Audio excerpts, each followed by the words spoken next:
Hey everybody, it's Andy aka Max Writer. We are back with another author showcase. This is going to be number 19, and unfortunately there's some glare here. As you can see, this is The Phantom of Wilson Creek and Other Tales. As this was a Miskatonic Repository, Miskatonic University Library monograph that was published about 10 years ago, I was able to go ahead and write it up, revise it for 7th edition Call of Cthulhu, and actually release it as both a PDF and a print on demand. It is coming out as both a soft copy, looks something like this, and a very nice hard copy, which you can see here, which I think they turned out really, really well. I'm very happy, very pleased. Special thanks to Nick Brook, who helped me, who actually I hired to help me with the print on demand stuff. He did a wonderful job, and these turned out very nice. So we're going to take a fairly quick look. I'm finally making use of this little book stand to try to knock off some of the glare. I'm trying to get a good angle here. So this is the frontispiece and the boilerplate with my illustrators and everything else. Then we've got some of the other things I've published. Special thing here is as many playtesters as I could actually find the names for. Our table of contents is rather large because this book consists of 4 scenarios for Call of Cthulhu, as well as a short source book for the mountains of North Carolina near Morganton. Here's our foreword. This is the original foreword from the monograph that was published in 2012, 2013. And then there's the introduction here, some keeper's information on just the entirety of the book, as well as some ideas for adapting the scenarios. Our locale, these books are going to be black and white. I was advised that it would be better to just go black and white with the books, as most of the illustrations are black and white.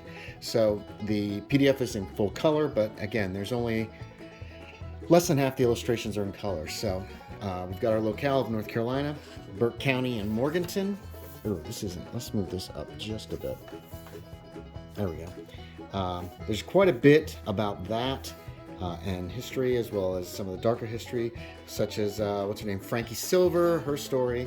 Then we have Caldwell County, Lenore, the capital of Caldwell County, the Pisgah National Forest, Wilson Creek, Edgemont, which is one of the towns close to the area, so it's detailed, and we've got maps of the various towns in the back. A few areas that are in Edgemont, Mortimer. This is really where everything takes place. Oh, Hupper School is also mentioned, so you've got some more detail on that. Nearby Brown Mountain and Brown Mountain Beach. The bulk of the 3 of the scenarios take place, no matter what I do, I cannot seem to get the whole page in. The bulk of the scenarios take place in the Campbell House, so that there is quite a bit of detail on that, as well as the map's going to give you a full layout of the Campbell House. I guess I should just leave that flat. Here are all the details of all the rooms, as well as secret rooms and the like. I went ahead and just put that at the beginning, so you've got it all in one place. You don't have to. In the original, some of this stuff was copied over again, and that was pointed out to me after it was published, and I decided to fix that. I've also put all your research in one section, so that the players, the investigators, once they're researching, you've just got a few pages here with all the handouts and all the research that they're likely to be interested in, where they can go for their research. If they go there, they can find out different things in different places. Mortimer, they can talk to the locals, or Edgemont, they can go to the Lenore Daily News Topic, which has several newspaper articles, the Caldwell County Courthouse, Atkinson, Birch, and Fisher, which is the lawyers of the area, the Caldwell County Library, and then Morganton. A lot of this is duplicated, so it just refers back to the original, which would be different news articles that'll be different, slightly different, but close enough you can use the same props if you want. The Burke County Courthouse and Library, as well as the State Hospital in Morganton, and Burke Memorial Park. There's an overall timeline of all the events that reaches back to 1744 all the way up to the present. I've also put all of the books, these are all original Mythos tomes, in one place over these 2 pages, and then we're finally into The Phantom of Wilson Creek, which is the first scenario. It takes place in 1925. Each of these are going to be pretty much the same with introduction, keeper's information, player's information, including another prop. All the props, all the handouts are written up in the bulk of the book, as well as in the back using different fonts, just in case anyone has any difficulty reading some of these fonts. Sometimes they can be a little confusing, a little hard to read. So they're also printed in the main body of the book to make that easier for keepers and players alike. We've got our dramatis personae. There's only a couple characters, and then we're into the scenario itself. We're in the default is that one of the characters inherits this house, and they have to go up to Mortimer. There's some information here on driving there because the roads are terrible. With a little information on Mortimer as it is in 1925 in the Campbell house. But again, you're going to be referring back to the Mortimer in the earlier section, as well as the Campbell house in the earlier section. Things that go bump in the night is basically not all the things, but some of the things, a lot of ideas of things that can happen in the house to the investigators, and the like, to see whether or not, just all the stuff that could potentially happen to them. Of course, the keeper is free to add to this if they want. There's some information on where our protagonist hides, or our antagonist, sorry. A conclusion, and then there's a few endnotes and sanity rewards, as well as stats for our non-player characters. Return to Yellowbook Mountain is the second scenario. It takes place in 1926. It sees our investigators returning to the Campbell house because more weird stuff is happening. So again, we've got keeper and player information. Dramatis Personae is adding a couple new NPCs into town, and then coming back. Driving to Mortimer is briefly gone over, but you referred back to the earlier section. How you're actually going to get to the house, and then some of the strange things that happen at the house. You can also refer back to the earlier section if you want to include some of those. Conclusion, endnotes, and stats for our NPCs and the creatures that are haunting the house this time. Finally, The Wizard of Wilson Creek takes place in 1927 in the same location. Again, we got our introduction, keeper and player information, dramatis personae. Things are changing slightly in Mortimer, but for the most part, the house is the same unless it's been destroyed in some earlier scenario. What actually happens, it's going to be slightly different this time. And then, of course, your conclusion, endnotes, sanity rewards, and stats for non-player characters. We've got some final notes on the three scenarios, using them together as a campaign if you so desire.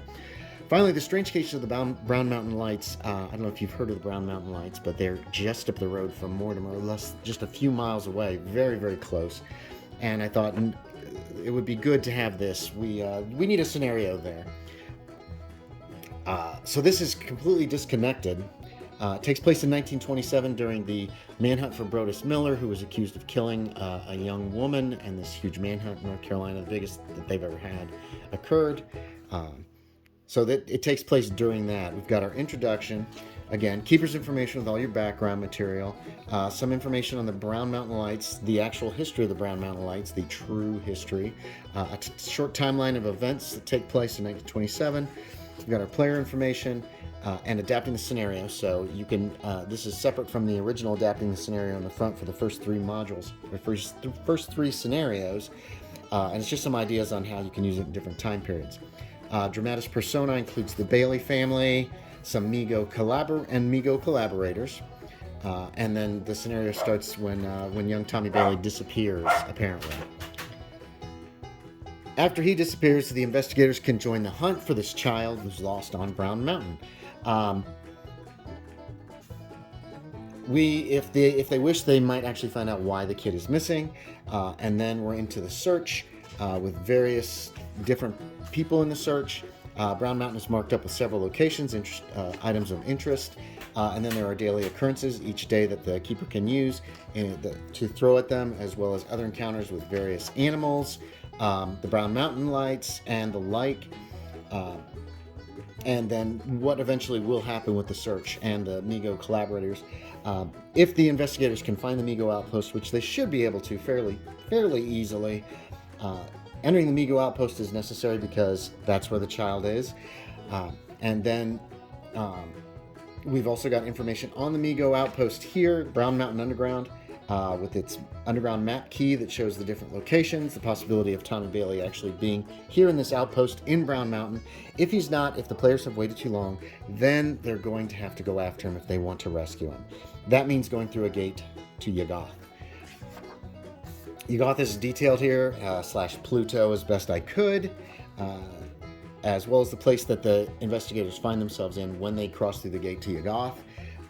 That's one of the neatest things I thought was in here was that I decided this was an old observatory that Amigo used to use millennia ago. That still works, of course, because their technology is amazing. And you can peek into various different planets and see some of the strange mythos stuff that's there. Eventually, if you're here, you're going to find Tommy Bailey, probably. You might find him with Amigo, which can be very dangerous. And then you have to try to escape, which is easier said than done, of course. Quick, short conclusion here, sanity rewards, and then there's some notes on the hunt for Brodus Miller, what occurred there, as well as scenario considerations for using the hunt, and some newspaper articles that were actually published in the Morganton News Herald at this time, used with permission from the News Herald. These are interesting to read, and they can be used for props or handouts for your players. And afterwards, in playtest notes, talks a little bit about this. And then the final playtest notes tells me, I got a little distracted, something just popped in my phone. The final playtest notes discuss playing some of these things. There is pretty extensive bibliography, as you can see. Special thanks to the Burke County Library, Caldwell Heritage Museum, Caldwell County Public Library, Caldwell County Transportation Museum, History Museum of Burke County, Sheriff John T. McDevitt, Burke County Sheriff at the time that I wrote this, and Lamar Smitherson, who was the publisher of the News Herald at the time I wrote this as well. And then a special thanks to my 3 artists that I got to do this, because their art, I think, makes this kind of neat. Here's all your NPCs present in the Brown Mountain Lights. Here's some base stats for animals. Of course, we've got some stats for the Migo. Migo gear and weaponry.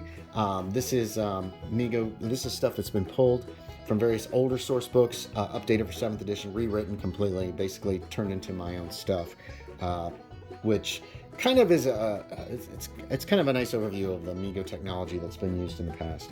Then we've got our maps. Here's a 1920 train map of Burke and Caldwell counties. We've got some hand-drawn maps of the Wilson Creek area for the players, one for the keeper. Here's a map of, it's sideways, but there's a map of Mortimer, and a map of Edgemont, as well as an overview of the Campbell House exterior, Campbell House interior,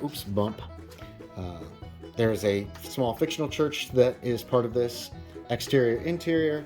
We have Brown Mountain, North Carolina map for the players, and then a keeper's map.